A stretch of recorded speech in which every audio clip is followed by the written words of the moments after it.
tienes esa intimidad cerca de Él, el fuego no se puede extinguir. El fuego no se puede extinguir.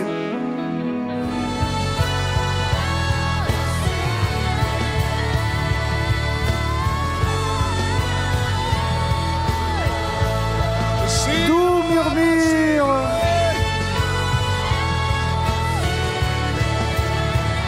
Où j'entends ta voix.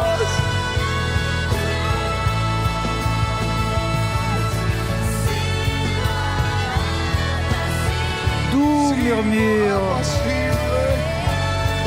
C'est la voix de l'Esprit. Je désire l'entendre, Seigneur.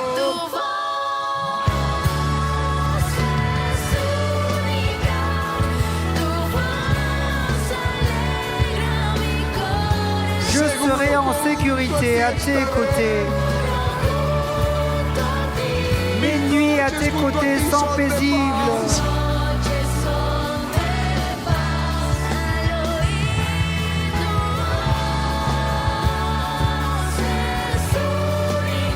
Ta voix réjouit mon cœur.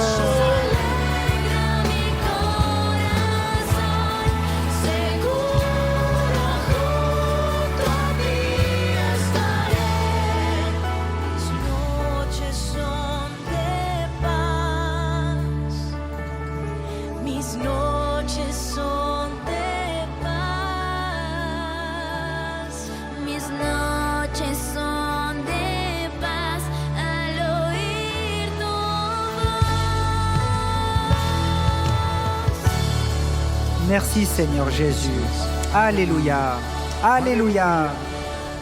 À la croix du Calvaire, Jésus n'est pas seulement mort pour nos péchés, mais il a fait aussi pour nous guérir de toutes nos douleurs.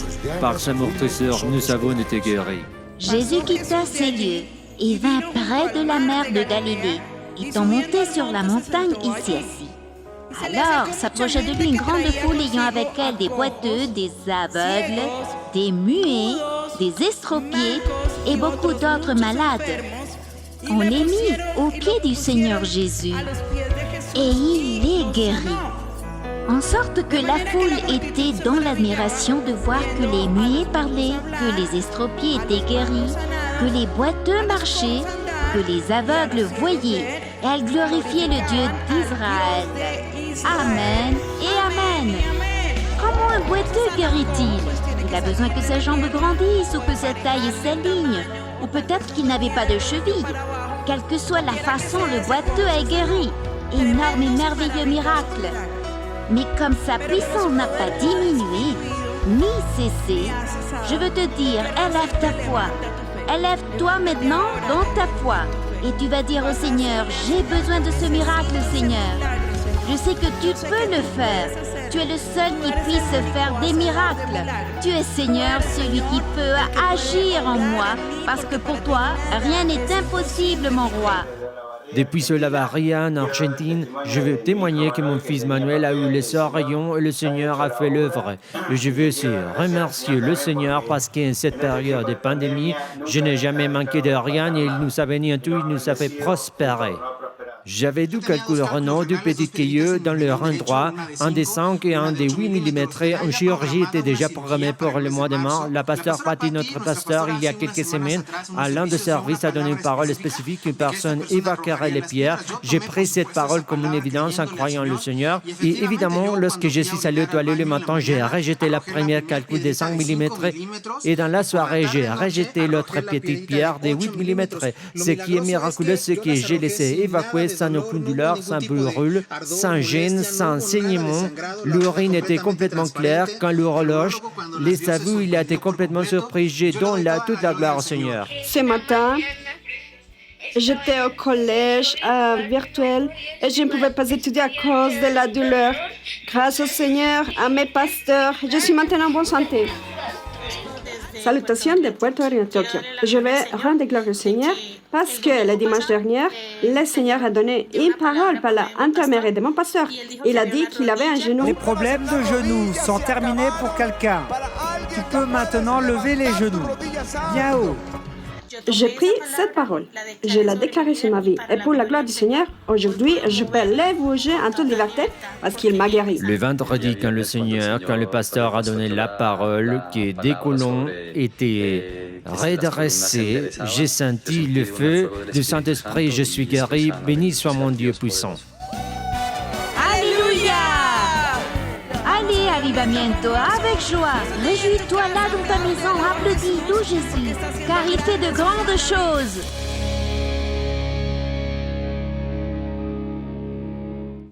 Si tu désires connaître plus de Jésus, savoir ce qu'il a fait pour toi et ce qu'il pourrait faire pour ta vie, alors prête une grande attention aux paroles suivantes.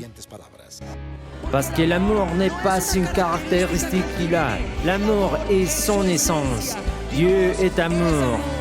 Peu importe nos manquements et quels que soient nos péchés, il a décidé de nous pardonner et de nous montrer qu'il y a pour nous aussi la liberté, la guérison, le salut, le pardon des péchés, la restauration, la restitution. C'est le Dieu que nous servons. Je veux prier maintenant pour ceux qui disent « J'ai besoin de rencontrer Jésus ». Et si c'est ton heure, et que tu sais que c'est ton moment, là où tu es, ferme tes yeux et fais la prière suivante avec moi, mais fais-la de tout ton cœur. Dis, Seigneur Jésus, j'ai besoin de toi. J'étais pécheur, j'étais loin de toi, mais aujourd'hui je me réponds et je me retourne vers toi de tout mon cœur. Je t'ouvre la porte de ma vie. Habite dans mon cœur et fais de moi une nouvelle création. Que les vieilles choses soient laissées derrière, que tout mon passé soit laissé derrière et que maintenant je puisse être une nouvelle création en toi. Inscris mon nom dans le livre de la vie éternelle et ne l'efface jamais. Aide-moi, je veux être fidèle à toi et à ta parole jusqu'au jour où je pourrai être avec toi, te célébrant pour l'éternité. Aujourd'hui, nous prions dans le nom de ton Fils bien-aimé. Amen et Amen.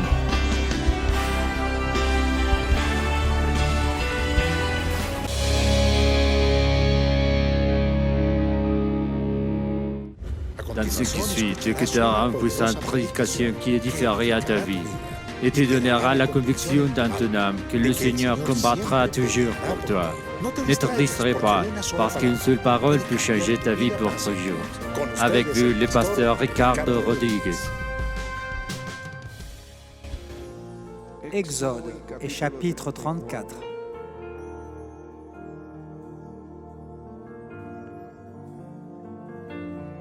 Verset 29.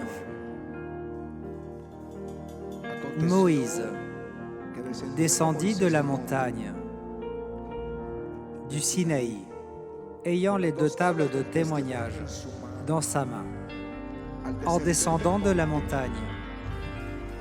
Et il ne savait pas que la peau de son visage rayonnait, parce qu'il avait parlé avec l'Éternel. Dis-le avec moi, parce qu'il avait parlé avec l'Éternel. Eh bien, Aaron et tous les enfants d'Israël regardèrent Moïse, et voici la peau de son visage rayonnait, et ils craignaient de s'approcher de lui. Moïse les appela. Aaron et tous les principaux de l'assemblée vinrent auprès de lui, et Moïse leur parla. Après cela, tous les enfants d'Israël s'approchèrent, et il leur donna tous les ordres qu'il avait reçus de l'Éternel sur la montagne de Sinaï. Lorsque Moïse eut achevé de leur parler, il mit un voile sur son visage. Quand Moïse entrait devant l'Éternel pour lui parler, il ôtait le voile jusqu'à ce qu'il sortît. Et quand il sortait, il disait aux enfants d'Israël ce qui lui avait été ordonné. Les enfants d'Israël regardaient le visage de Moïse et voyaient que la peau de son visage rayonnait. Et Moïse remettait le voile sur son visage jusqu'à ce qu'il entrât pour parler avec l'Éternel. Amen et Amen. Alléluia.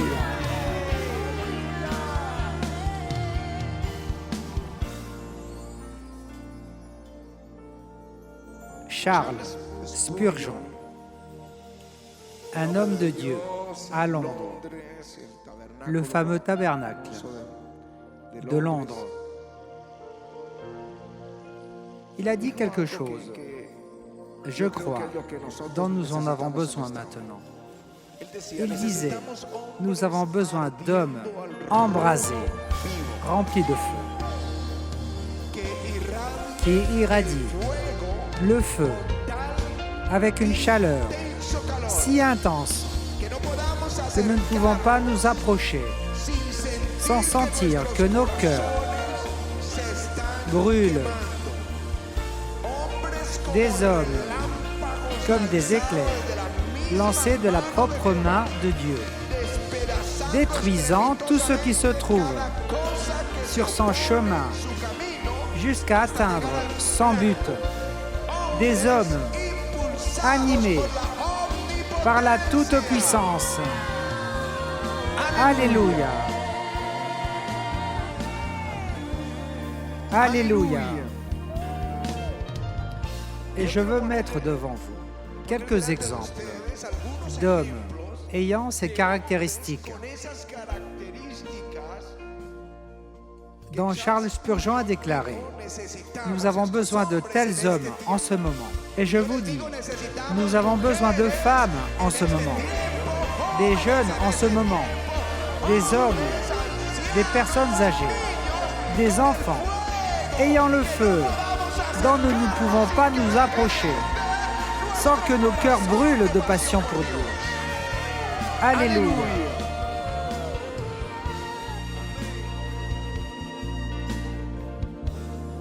Le premier exemple que je vais vous donner, c'est David, qui était jeune.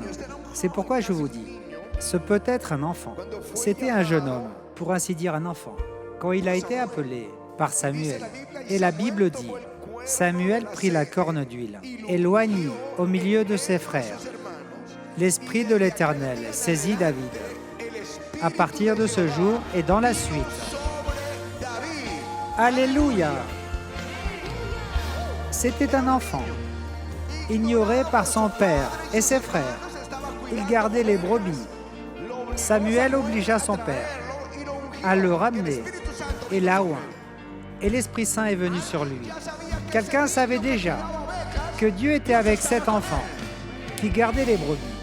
Ensuite, la nation vit comment cet enfant a vaincu le géant, Goliath. Ensuite, il doit fuir et se cacher dans une grotte. Et les gens venaient de tous lieux rejoindre David. Et il a dû partir au désert. Et les gens venaient rejoindre David. Chaque jour, quelqu'un s'y rajoutait jusqu'à former une armée, comme l'armée de Dieu. Maintenant, la question est, pourquoi les gens venaient-ils? Parce que c'était un enfant courageux? Parce que maintenant, il était roi d'Israël ou futur roi d'Israël? Laissez-moi vous dire que même dans sa vieillesse, David a eu une guerre et a failli être tué par un géant. David se fatigua et le géant allait le tuer. Mais un de ses vaillants tua le géant et tous appelèrent David et lui dirent « Plus jamais tu ne viendras avec nous pour combattre, de peur que s'éteigne la lumière d'Israël. » Ils ne l'ont pas suivi parce que c'était le roi d'Israël. Ils ne l'ont pas suivi parce qu'il a vaincu un géant. Ils l'ont suivi parce qu'il était la lumière d'Israël. Il avait le feu de Dieu dans sa vie. Dans sa vie. Alléluia. Il ne pouvait plus les défendre parce qu'il était vieux, mais sa lumière brillait.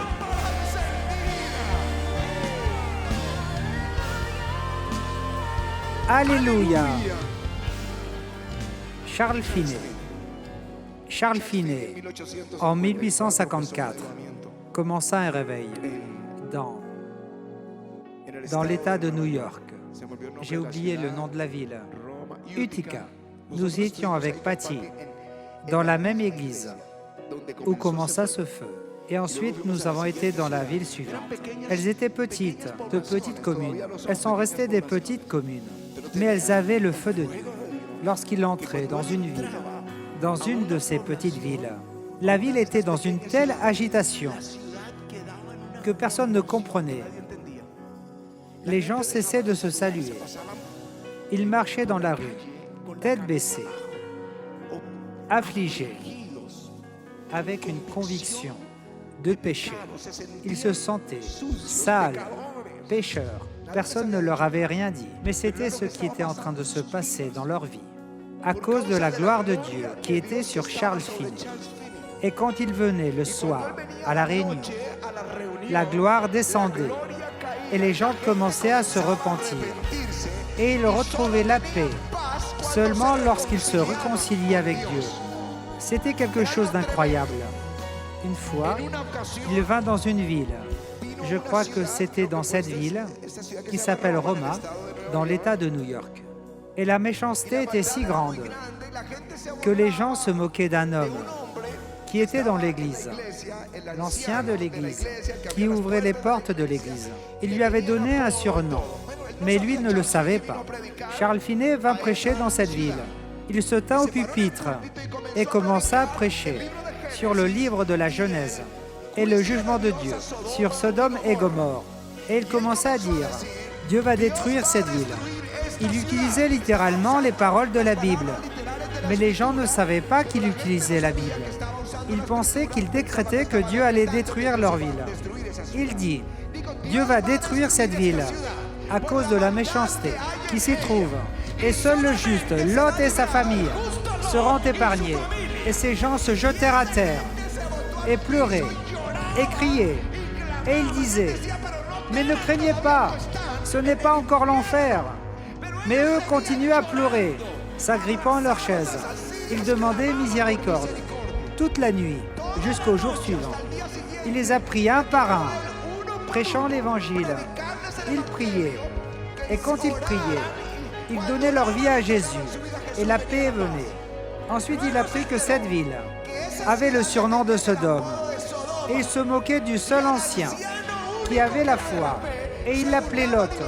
Alors lorsqu'il a dit, Dieu va détruire cette ville, et seul Lot sera sauvé, ils crièrent pour que Dieu leur fasse miséricorde. Des hommes qui irradient le feu, embrasés par le feu. Une fois il vint.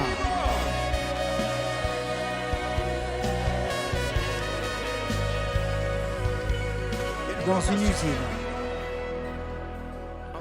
une filature, et les gens travaillaient. Ils étaient là à travailler le fil. Et tout à coup, il entra dans les ateliers. Il y avait 500 employés dans l'usine. Elle était grande. Et lorsqu'il s'approcha d'une femme, il y en avait deux qui discutaient, tout en essayant d'enfiler un fil dans leur aiguille.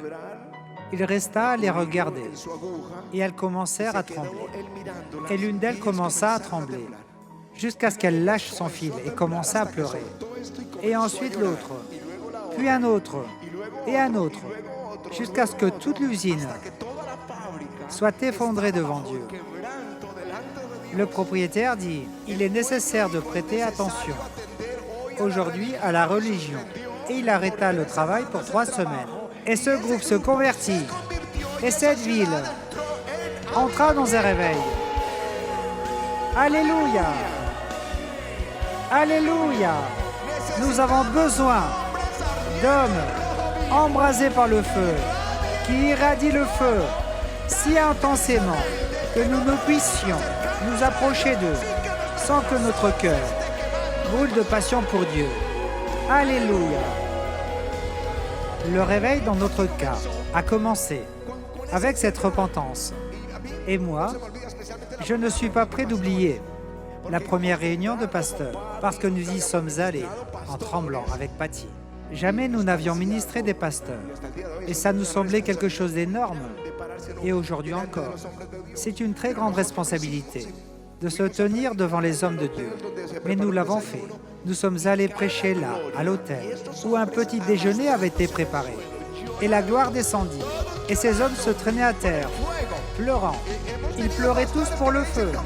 Nous avons eu des pasteurs qui me disaient « Non, pasteur, ne prie plus pour moi.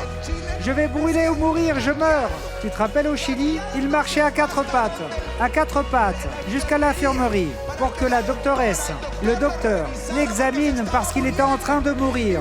Et il revenait en rampant et disait « Ne prie plus pour moi. ne prie plus pour moi, parce que je meurs à cause de ce feu qui me brûle. Alléluia. Nous avons besoin d'hommes de feu. Dieu veut que tu sois cet homme de feu, cette femme de feu, cet enfant rempli du feu du Saint-Esprit. Ce feu a un nom, l'Esprit Saint de Dieu. L'Esprit Saint de Dieu. La question est, comment faire pour que cette onction augmente? Ce feu, le texte que nous avons lu, le dit. Moïse descendit de la montagne de Sinaï, ayant les 2 tables du témoignage dans sa main, en descendant de la montagne. Il ne savait pas que la peau de son visage rayonnait, parce qu'il avait parlé avec l'Éternel. Après qu'il ait eu parlé avec l'Éternel, c'est la prière. C'était ça le secret. C'est en veillant que le feu prend dans notre cœur. Alléluia. C'était le secret de Daniel. Daniel, ils interdirent à tout le monde de prier. Mais la parole dit quelque chose qui révèle que Daniel était bien supérieur à tous les chefs et satrapes du roi Darius. Il est dit, lorsque Daniel sut que le décret avait été écrit, il se retira dans sa maison, où les fenêtres de sa chambre supérieure étaient ouvertes dans la direction de Jérusalem. Et 3 fois le jour, il se mettait à genoux, il priait et il louait son Dieu, comme il le faisait auparavant. Le secret pour maintenir ce feu était dans la prière, comme il le faisait toujours. Alléluia. David fut oint, mais il disait ceci: je prierai et je crierai, et il entendra ma voix, ou comme le dit le psaume 5. Ô Éternel, le matin tu entends ma voix, le matin je me tourne vers toi, et je regarde. Je demande à l'Éternel une chose que je désire ardemment. Je voudrais habiter toute ma vie dans la maison de l'Éternel, pour contempler la magnificence de l'Éternel et pour admirer son temple. Voilà le secret de David. Élie disait: l'Éternel dont je suis serviteur est vivant. Alléluia. Et à nous, il est dit: nous tous qui, sans voile sur le visage, contemplant comme dans un miroir la gloire du Seigneur. Vous le contemplez et vous êtes ce miroir qui reflète la gloire de Dieu. Nous sommes transformés à son image, de gloire en gloire, par l'Esprit du Seigneur. Tu le contemples, tu l'adores, tu reflètes la gloire. Alléluia. Quand nous comprendrons qu'il fait de ses anges des messagers, qu'il fait de ses vents des esprits, mais de ses serviteurs. Où sont les serviteurs du Seigneur? Il fait d'eux des flammes de feu, des flammes de feu. Alléluia!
Alléluia.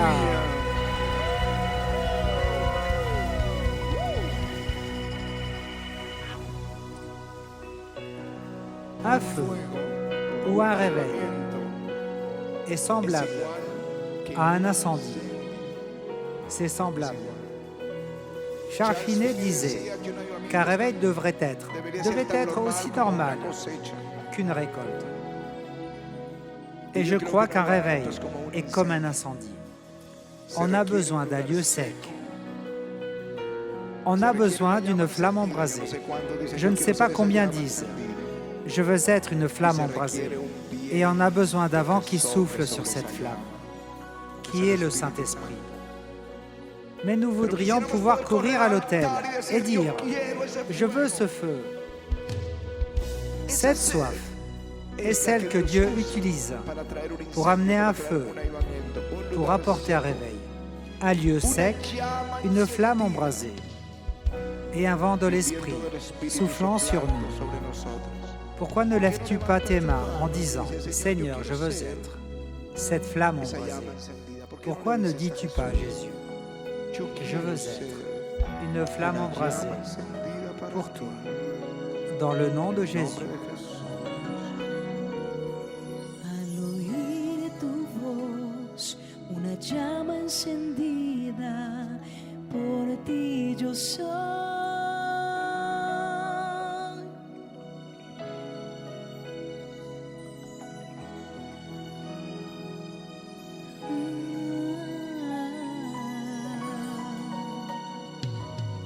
Yo soy una llama encendida, por ti lo soy.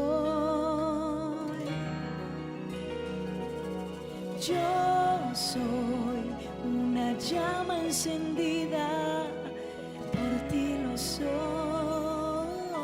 Dis-le au Seigneur, je suis une flamme embrasée pour toi. Una llama encendida, por ti lo soy. Je suis une flamme embrasée. Una llama encendida, por ti lo soy. Je suis une flamme embrasée.